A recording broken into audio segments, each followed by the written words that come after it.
Welcome back to Boring Reviews. Boring land. Oh, just kidding. Blasphemer!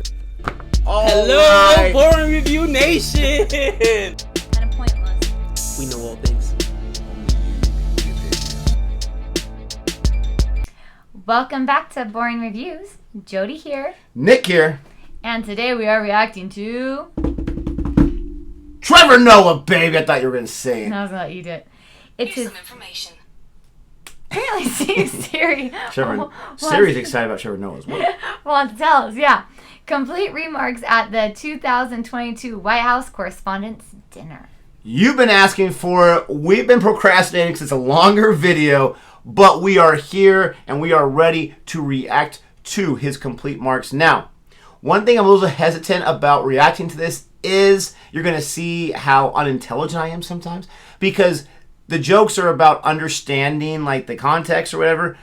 I'm not the most political person. She's not the most political person. So there might be a bunch of jokes that kind of go over our heads. And if it happens, then it happens. But because it's been requested so many times, we are so excited to adhere to requests. Thank you so much for the support. Thank you for caring. And thanks for requesting. This is a usual thing where you bring in a comedian. You have a comedian aspect to it to have some fun with the Correspondence dinner at the White House.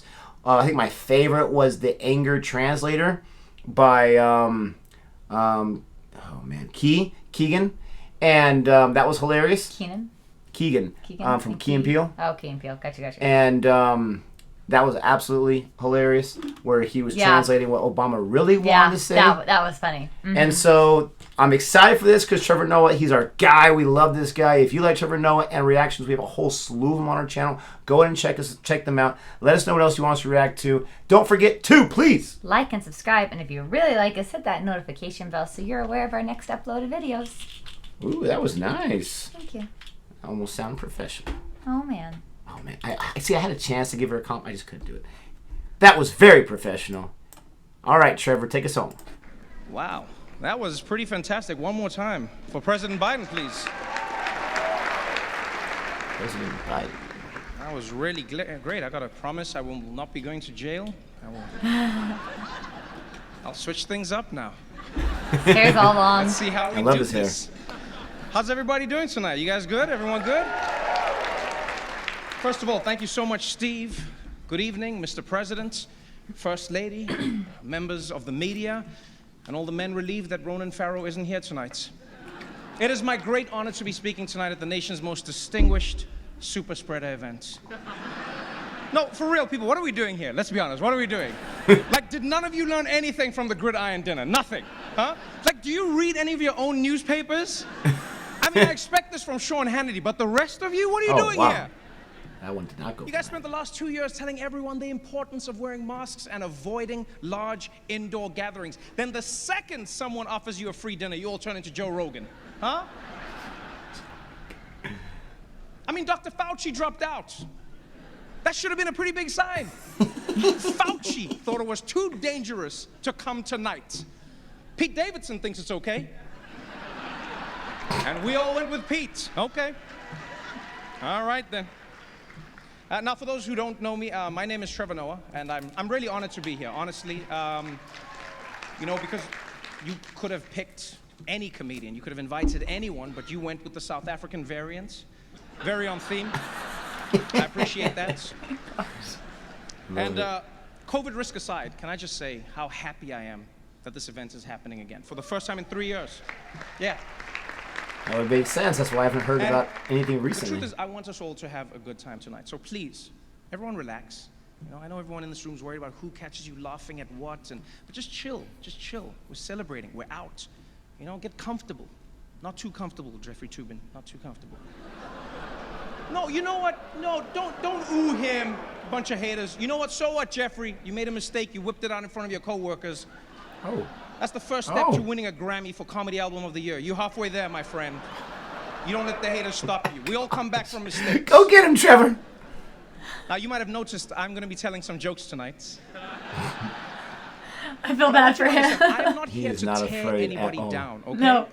Yeah, I might roast you gently, you know, like a pair of testicles on a Tucker Carlson special, but I'm not doing this just for the attention, all right? I'm a comedian, not Kirsten Sinema, all right? And by the way, give it up for Kirsten Sinema. Whoever thought we'd see the day in American politics when a senator could be openly bisexual but closeted Republican, huh? That's progress. That's progress. And yes, I know a lot of you are worried, and yes, it is risky making jokes these days, you know? I mean, we all saw what happened at the Oscars. I've actually been a little bit worried about tonight. I won't lie, you know? I was like, what if I make like a really mean joke, you know, about like Kellyanne Conway, and then her husband rushes up on the stage and thanks me? I just hope we all stay calm.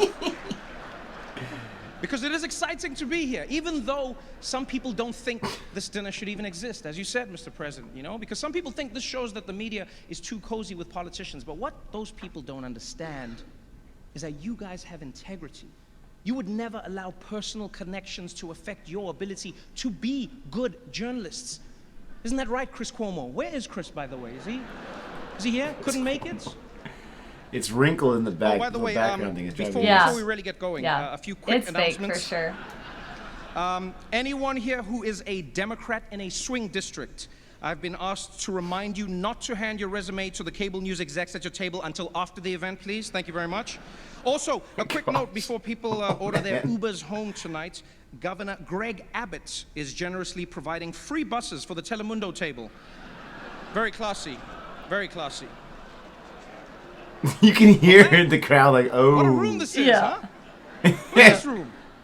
Everyone is here tonight. We've got politicians, huh? We've got the media, we've got celebrities, basically anyone who's been to Jeffrey Epstein's island. Oh, this is an exclusive event. In fact, coming in, I heard Meghan McCain telling the bouncer, "Do you know who my father was?"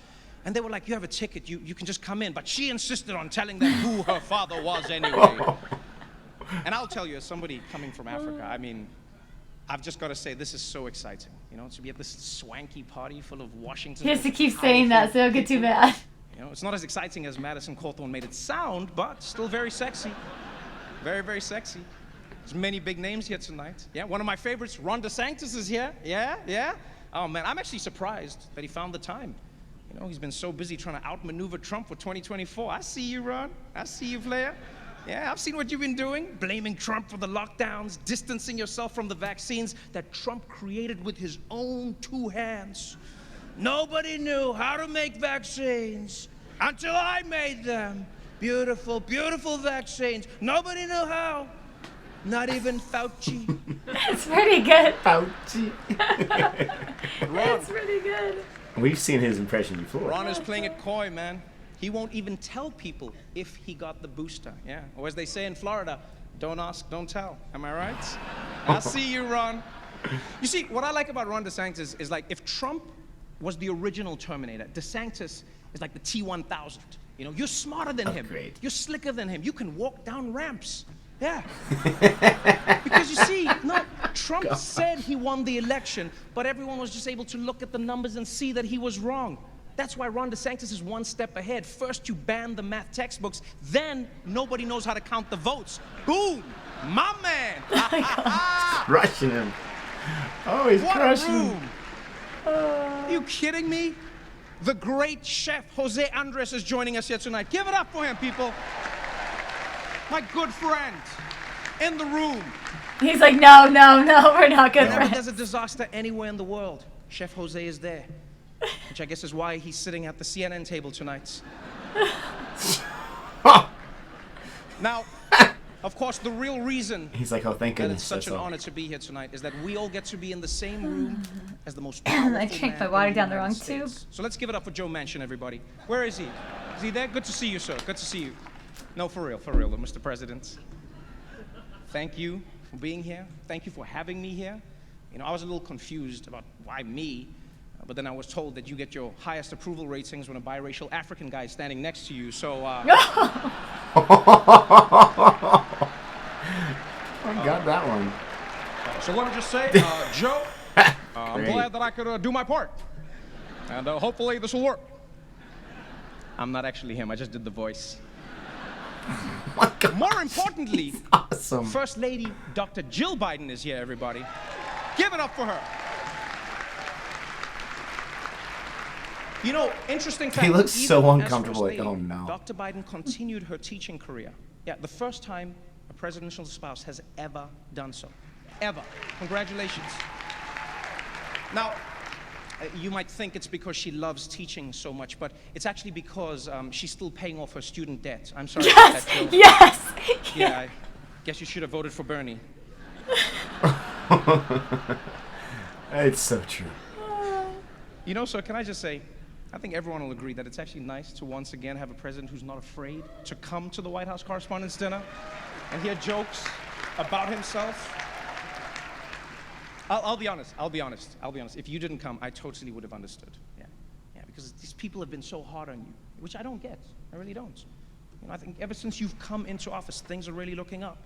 You know, gas is up, rent is up, food is up, everything. No, it really has been a tough first year for you, Mr. President. And surely you must be a little worried about 2024. Yes. There's a lot of passion on the Republican side. There really is. You know, it's going to be an interesting time. And as you all know, President Biden's lack of a filter does get him into hot water sometimes. You know, last month he caused a huge international incident saying that Vladimir Putin should be removed from power. It was very, very upsetting to Russia. Yeah, until someone explained to them that none of the stuff Biden wants actually gets done. Gosh. Yes. But Oh my gosh. despite some hiccups, President Biden has led the country through some really dark times since he took office. The COVID pandemic, He's got the balls. war in Ukraine, the launch of CNN+. And don't forget, CNN Plus. Come on. he's also had some major legislative successes. You know, in his first year in office, I might add. You know, he got a bipartisan infrastructure bill passed that would do everything from fixing America's roads and bridges to modernizing school buses, which Matt Gaetz' girlfriend is very excited about. Don't boo love! Putin. Not to mention, no president Don't in my boo memory love. has given more marginalized groups opportunities. You know, I'm talking about women, the LGBTQ community, the Taliban, the list goes on and on. And I know, Mr. President, that the left is super upset at you, you know? But That I think lady's that they should be face. happy to know that you just recently announced that you're proposing a new 20% minimum tax on the super wealthy. And I will say, President Biden, that you were a big man here, a really big man. You could have targeted Donald Trump, but instead you chose to only raise taxes on billionaires. That was big of you. Really nice. Prove me wrong, show me the taxes. So, personally, I think that President Biden could do a better job at taking credit for the things that are going right. You know, I mean, unemployment is currently at 3.6%. Think about that, people. 3.6%, 2% if you don't count the Cuomo family. And I will say, President Biden came into office and he's done well and he's done badly. And in this room, I know there's a lot of mixed reviews. You know, there was a lot of talk about how the president really respects the press. But what has he really done for you guys, huh? Think of all the journalists whose careers have been hurt by the Biden presidency. People like Daniel Dale. He used to be CNN's star fact checker on TV every day. But now, there's barely anything to check. Same for Glenn Kessler of the Washington Post. On the way here, I saw him on the street offering 4 Pinocchios for $1. Mr. President, that's on you. And what about Maggie Haberman? For 4 years, it was exclusives, huh? On the Russia investigation, corruption. The president doesn't read his daily briefings, on and on. Now look at her. She spends all day fighting with random people on Twitter like a common political reporter. You've ruined her, Mr. President. Now, of course, President Biden doesn't often have to deal with the media directly. Yes, that task falls to Press Secretary Jen Psaki. Yes. Glad you could make it tonight. Really glad you could make it tonight, Jen. It's nice that you're willing to come over here and risk getting COVID for, like, what, the 10th time now? Let me ask, how do you keep getting COVID, Jen? Like, your boss hooked us all up with free tests. Does he not have your address? What's going on there? The word on the streets is actually that Jen Psaki is going to MSNBC next month. Yeah. Apparently, just being on C-SPAN, the ratings were too high, and she wanted more of a challenge, you know? Wanted to switch things up. She can't laugh at that. Don't put the camera on her. If it's Yeah, true, she's congratulations uncomfortable. to Jen on your big career change. But you know, moving to MSNBC is going to be a big switch up for you, because right now your current job is to make the Biden administration look as good as possible, you know, at all costs. Now you're going to be at MSNBC, and you're going to have to, you'll be fine, actually. No, sorry. I don't know why I apologize. Oh my gosh. By the way, MSNBC, can I just say you guys are doing great work, you know? I love watching your shows. You know, when Trump was in office, your shows were all about how bad he was. And now that Biden's in office, your shows are all about how bad Trump was. Consistency is important. We appreciate that. We really do. Also, shout out to Joe and Mika. I love the political love you guys. shows. Most adorable HR violation in town. I love it. So adorable. What? And that's why we're really here, people. We're here to honor the media. Yeah. So, first and foremost, let's give it up for the White House press pool. Let's give it up for them, please.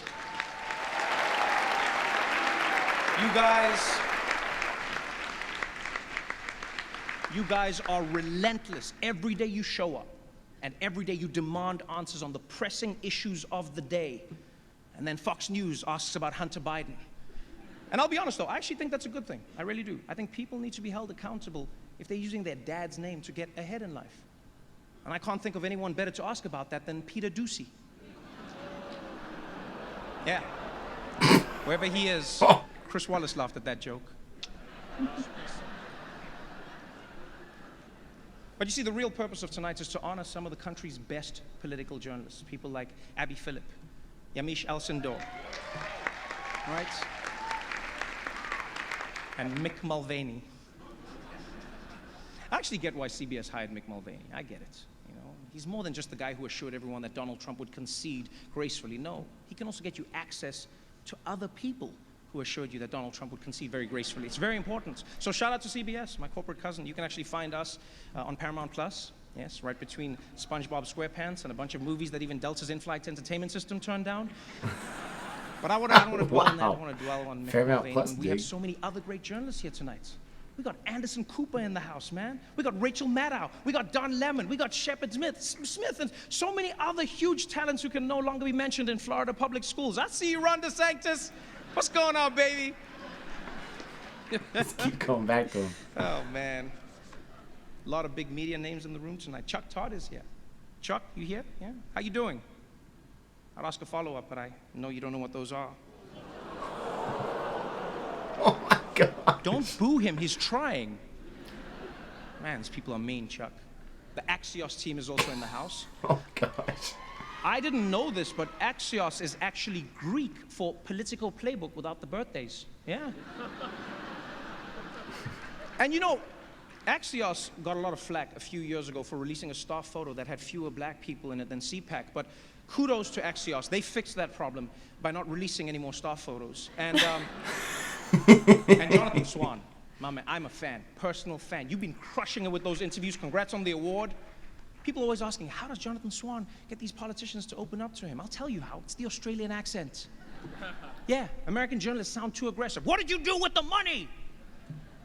An interview with Jonathan Swan is like being interrogated by a koala bear.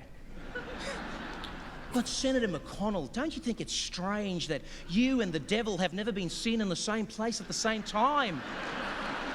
Don't you think that's strange? I love his accent. He was like dying laughing too. I guess when you go to hell, you'll find out for yourself. NPR is here tonight, one of my favorites. Congratulations on all the work you do.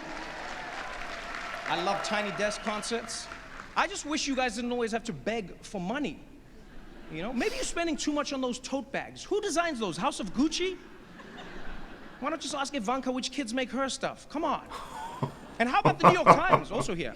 Man, can I just say, New York Times, I did not realize how much you guys like to party. Yeah, I've seen some of you sneaking off to the bathroom to do things you're not supposed to do tonight. Oh my God. Like post on Twitter. Yeah, I've seen that. I love the New York Times, I really do. You guys are the best. Wow. So accurate, precise reporting and news. You never fail to write down exactly whatever the police have given you to say. Really powerful.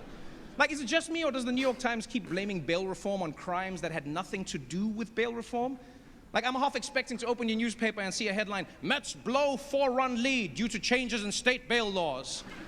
And you know, it's actually crazy how you guys have been attacked for everything, from your investigations into Trump's taxes to your reporting on the pandemic, and yet the biggest death threats that you received is because there were 2 L's in the Wordle that day. That was wild. By the way, give it up to those New York Times reporters who managed to get those Kevin McCarthy tapes. That was amazing. Yeah, give it up for them. Incredible. You knew how crucial those tapes were, which is why you immediately waited until your book was for sale to tell the people about them. Bravo. Bravo. And you know what I liked about those tapes? Is that the one piece of good news? Is that now we know whether Nancy Pelosi or Kevin McCarthy are Speaker of the House, that position will still be held by someone who believes that Trump should have resigned and was responsible for what happened on January 6th.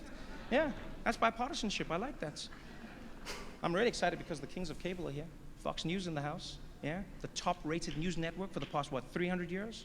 Killing it. And I know Fox has a bad reputation. I even feel you tense up now when I talk about them. They really do crush it. You know, I think they get a bad rap because it's a mixed bag. You know, they actually have really good journalists. It just depends on when you watch. Right? Fox News is sort of like a Waffle House. Yeah, it's relatively normal in the afternoon, but as soon as the sun goes down, there's a drunk lady named Janine threatening to fight every Mexican who comes in. You can't throw me out. I know the real president. How about that Fox primetime lineup, huh? Tucker Carlson, Sean Hannity, Laura Ingraham. Their coverage of COVID was really impactful. Their segments about vaccines moved their viewers into the ICU. And congrats to Sean Hannity on becoming the longest running host in cable news history, by the way. Give it up for him, for real, give it up for him. Longest running host. Don't hate the player. Yeah. Fun fact, Sean Hannity and Ainsley Earhart are actually dating now. Yes, yeah, and I actually think it's beautiful to see an office romance at Fox that won't end in a $20 million settlement, yeah. I'm sure wherever Roger Ailes is right now, he's looking up and smiling. He's looking up. Laura Ingraham, wow. Gosh. What can you say about her that hasn't already been said by the Anti-Defamation League? Powerful.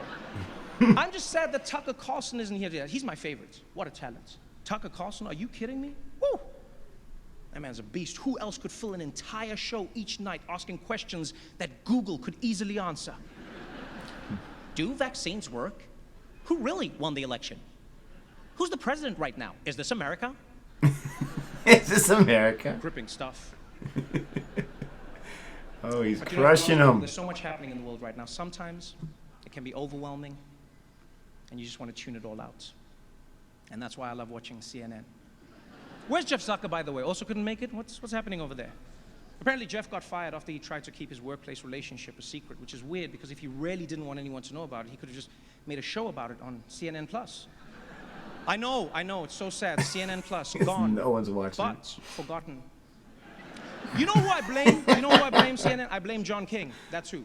Yeah, John. Your magic wall can predict how every person in the country is going to vote in every county, but it couldn't give you a heads up that nobody wanted more CNN? I mean, they spent $300 million on CNN Plus. $300 million. Can I be honest, CNN? I think Stanley Tucci was playing you guys. Yeah. No, I think that dude knew exactly where Italy was. And he was just going to keep searching as long as you were paying. $300 million! Do you understand how much money that is? I mean, I do get it. Streaming, they say, is the future.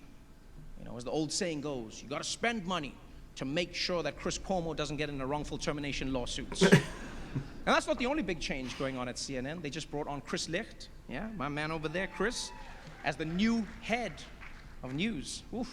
His first order of business, hire a guy who knows how to turn off the breaking news banner. Yeah. What happened with that? Did they just put it on during the OJ chase and then never figured out how to get rid of it? The news is not always breaking. That is so true. Oh, that's so true. I hate that. But this is an interesting time for the media world. You know, as with many industries, the pandemic was a major disruption for journalists. But I also think it helped humanize you, honestly. You know, millions of Americans watched TV anchors reporting from inside their own homes. Meanwhile, reporters in print media were like, we get it, you have homes. Way to show off. And we have to face the facts. The media is in a tough position. You did say that, Mr. President. Informing the American public is harder than ever before.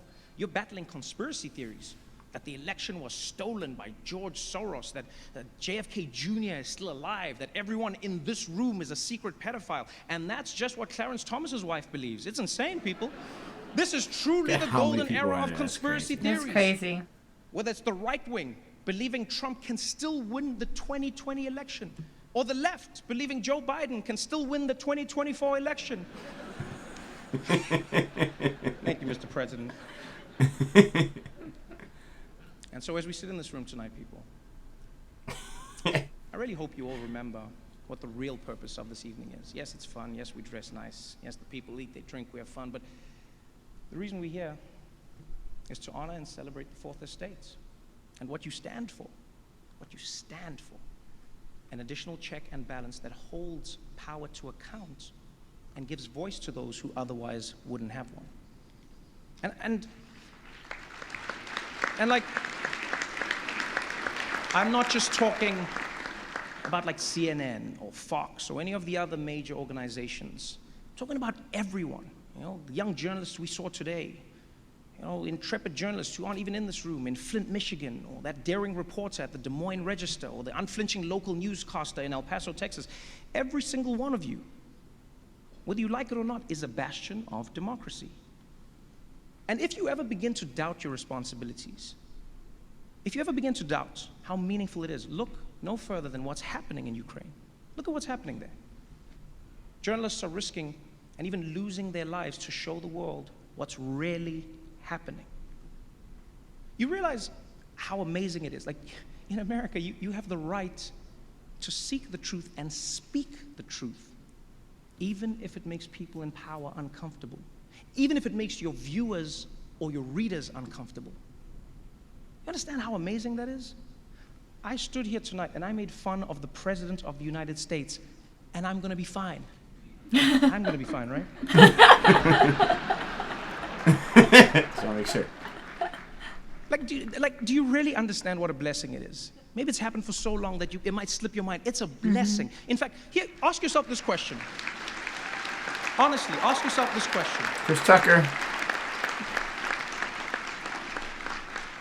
If Russian journalists who are losing their livelihoods, as you were talking about, Steve, and their freedom for daring to report on what their own government is doing, if they had the freedom to write any words, to show any stories, or to ask any questions, if they had basically what you have, would they be using it in the same way that you do? Ask yourself that question every day, because you have one of the most important roles in the world. Thank you so much for having me. I appreciate you. Please be careful leaving tonight. We all know this administration doesn't handle evacuations well. Good night, everybody. Thank you so much. My God.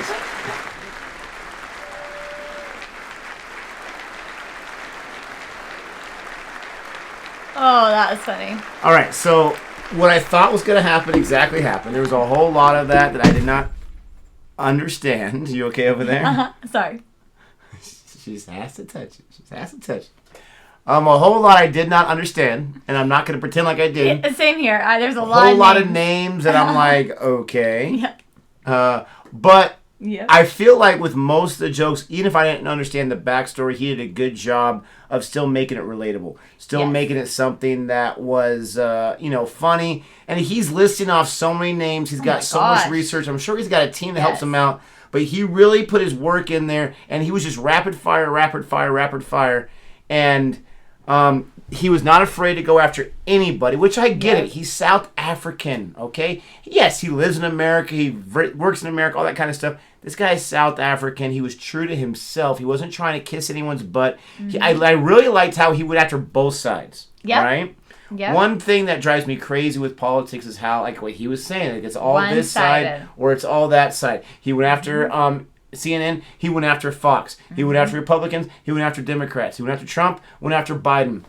And Biden's the president is like right there, and he went after him. He roasted him. That was very, very impressive. And the last thing I'm going to say is the way he ended it. Like that's what you do. You leave them applauding you. You leave them with the positivity. You leave them with the message, and you tell them something like, "Hey, the truth."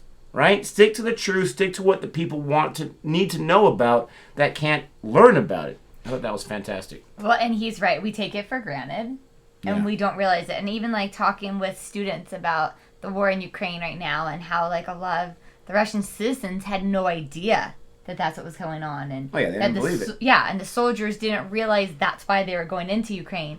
And you know, and you have some that are for it and some that are against it, and you have all different sides. But I think that we do forget. We just assume all countries are like we are. That you have the right to all this stuff, and No, we definitely take it for granted. We take it for granted, and so I think he left a really, really good message to end on. But he had to make it funny. I love how he's like, "Wait, I'm gonna be okay, right?" I mean, he said it like 3 times. I'm gonna be okay. I'm not gonna be arrested. But because he's right, in some countries you would be. You wouldn't be able to say that kind of stuff. Here you wouldn't, but in Cut some off the countries mic you would at be. least, right? Yeah. I'm curious, like, does he have like a little bit of security detail as he walks out, right? Because you got him at, and I'm not saying that his life was at danger. Obviously, he's fine. Nothing happened to him. Yeah. But that's what I'd be worried about, and that's why I'm not him. That's why I don't have the guts that this guy has. Yes. To joke around and have fun. And he said that, like, guys, just relax. I'm gonna make some jokes. Just relax. And I love it. And I love this guy. He was fantastic. He did a great job, Trevor Noah. Thanks for the request. Hopefully you guys enjoyed our reaction. If you did, go and give us that thumbs up. Don't forget to like and subscribe. And until next time. Ciao.